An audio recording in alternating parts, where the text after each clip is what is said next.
Lamborghini दुनिया की सबसे आइकॉनिक और लग्जरियस स्पोर्ट कार, जिसको बनाने का मकसद सिर्फ रिवेंज यानी कि बदला था। एक मामूली फार्मर का बेटा जिसने अपने गिराज में वो कार बनाई जो आज दुनिया के हर अमीर के गिराज में पाई जाती है। ये स्पोर्ट कार दिखने में जितनी शानदार है, इसकी कीमत उतनी ही ज्यादा है। लेकिन चंद ही लोग उस शख्स के बारे में जानते हैं जिसने प्रिजनर होने से लेकर एंजो फरारी की बेइज्जती का जवाब अपनी कामयाबी से दिया। अगर आप इस कार के शौकीन हैं या अच्छी चीजों की तारीफ करने वाले हैं तो ये वीडियो आपके लिए है। तो आइए जानते हैं लैम्बोर्गिनी की फर्श से अर्श तक की कहानी।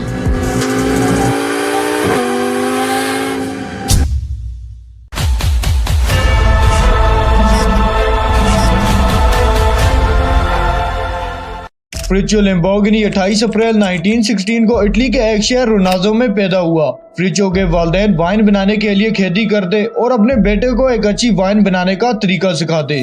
फ्रिचियो अपने वालिद की बात तो सुनता, लेकिन खेती में उसे कुछ खास इंटरेस्ट ना था। वो ज्यादातर खेती में इस्तेमाल होने वाले ट्रैक्टर और कई दूसरे इक्विपमेंट को ठीक करने में मसरूफ रहता। इसी के चलते उसने एक टेक्निकल कॉलेज में एडमिशन लिया, जिसके बाद उसने कभी खेती के काम को पीछे मुड़कर नहीं देखा। कॉलेज से फारिग होने के बाद फ्रिचियो ने कैवेलियर रिगी नामी कंपनी में काम सीखना शुरू किया। ये कंपनी इटली की आर्मी में इस्तेमाल होने वाली गाड़ियों और मशीनों को मेंटेन करती थी। फ्रिचियो ने इस कंपनी में कई साल काम किया और फिर वर्ल्ड वॉर 2 के दौरान फ्रिचियो ने इटालियन रॉयल एयरफोर्स को ज्वाइन किया और बतौर मैकेनिक उसकी पोस्टिंग रोड्स आइलैंड में हुई।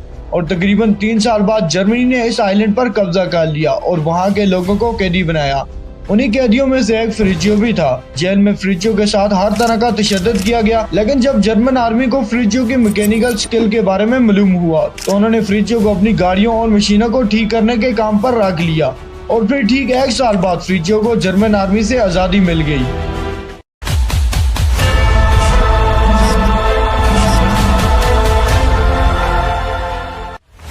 वर्ल्ड वॉर 2 के बाद फ्रिचियो ने एक छोटा सा गैराज खोला जहां वो गाड़ियों के इंजन को रिपेयर करता। और फिर एक दिन फ्रिचियो के पास उसके वालिद का हाथ आया और इसमें उन्होंने फ्रिचियो से कहा कि उन्हें अपने खेतों के लिए ट्रैक्टर की जरूरत है। फ्रिचियो के फादर के इस खात ने उसकी जिंदगी ही बदल कर रख दी, क्योंकि इस खात ने फ्रिचियो को एक आइडिया दिया कि कैसे वो एग्रीकल्चर में इस्तेमाल होने वाली मशीनों को बनाकर लोगों की मदद के साथ साथ खुद का बिजनेस भी स्टार्ट कर सकता है। अपने इसी आइडिया पर काम करते हुए फ्रिचियो ने वर्ल्ड वॉर 2 के बाद छोड़ी गई आर्मी मशीन को इस्तेमाल करते हुए एक ऐसा ट्रैक्टर बनाया जो महंगे डीजल के बजाय कम पेट्रोल पर चलता। और फिर आहिस्ता आहिस्ता काम करते हुए 1946 को अपनी पहली कंपनी लैम्बोर्गिनी ट्राटरी खोली।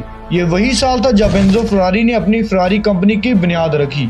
जल्द ही फ्रिचियो की बनाई गई कंपनी ट्रैक्टर बनाने में इटली की मशहूर तरीन कंपनियों में शामिल हो गई। फ्रिचियो के पास अब इतना पैसा था जिससे वो अपना हर शौक आसानी से पूरा कर सकता। इसीलिए उसने इस जमाने की मशहूर स्पोर्ट कार फेरारी 250 GT खरीदी। कई साल इस कार को इस्तेमाल करने के बाद फ्रिचियो को एक दिन इसके क्लच में प्रॉब्लम सामने आई। जब उसने इसे खोलकर देखा तो वो हैरान रह गया, क्योंकि ये वही क्लच था जो वो अपने ट्रैक्टर में इस्तेमाल करता। अपने इसी मसले को हल करने के लिए फ्रिचियो फरारी के फाउंडर एंजो फरारी के पास पहुंच गया। अब दोस्तों, ये तो जाहिर सी बात है कि अगर कोई इतनी बड़ी कंपनी के मालिक को आकर ये कहे कि आपकी गाड़ी के पार्ट्स खराब हैं या आपकी गाड़ी ही खराब है, तो उस वक्त वो इंसान 2 ही काम करेगा। या तो अपने मॉडल की गलती सुनकर उसे ठीक करेगा या फिर इस बात को सुनकर अपनी बेइज्जती समझेगा। एंजो ने अपनी गलती ना मानते हुए उल्टा फ्रिचियो की बेइज्जती कर डाली और कहा कि गलती क्लच की नहीं बल्कि कार को ड्राइव करने वाले इंसान की है। तुम जैसे ट्रैक्टर चलाने वाले इंसान को फरारी जैसी लग्जरी कार कहाँ समझ आएगी। फ्रिचियो को ये बात इस कदर बुरी लगी कि उसने ये ठान लिया कि अब वो दुनिया को दिखाएगा कि असल स्पोर्ट कार आखिर होती कैसी है। 1963 को फ्रिचियो लैम्बोर्गिनी ने लैम्बोर्गिनी ऑटोमोबाइल के नाम से एक कंपनी रजिस्टर करवाई और इस कंपनी में उसने फरारी के 3 पुराने एम्प्लॉयज को भी हायर किया। और फिर ठीक 1 साल बाद 1964 को लैम्बोर्गिनी की पहली कार लैम्बोर्गिनी 350 GTI मॉडल को लॉन्च किया गया। लेकिन लैम्बोर्गिनी की कार दुनिया की नजरों में तब आई जब 1966 को Lamborghini Miura sport car launch की गई। इसकी हाई परफॉर्मेंस और अलग टेक्नोलॉजी की वजह से काफी पसंद किया गया। अपनी इसी कामयाबी के चलते लैम्बोर्गिनी ने एक से बढ़कर एक मॉडल मार्केट में उतारना शुरू कर दिए, जिसमें स्पाडा, स्लारो, यूराको जैसी तमाम गाड़ियां मौजूद थी। धीरे धीरे लैम्बोर्गिनी दुनिया का एक बहुत बड़ा ब्रांड बन गया।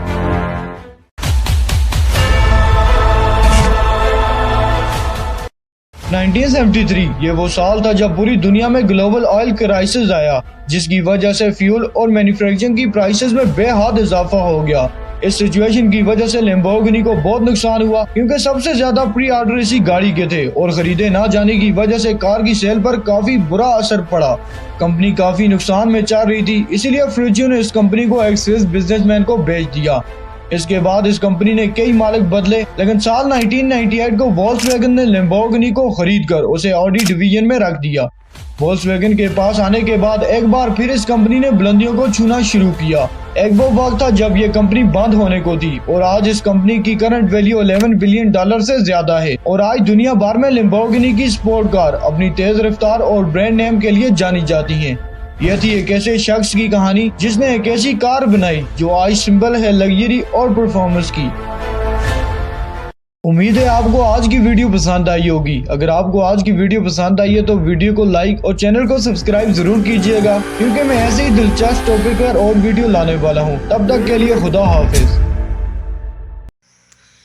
हेलो फ्रेंड्स, आज अगर आपको ये वीडियो अच्छी लगे तो इस वीडियो को ज़्यादा से ज़्यादा शेयर करें और कमेंट करें कि आपको ये वीडियो अच्छी लगी और लाइक करें। और ऐसा ही मोटिवेशन वीडियो देखने के लिए, ऐसा ही नॉलेज से भरी वीडियो देखने के लिए वर्ल्ड वीडियो रेमिक्स चैनल को सब्सक्राइब करें। मैं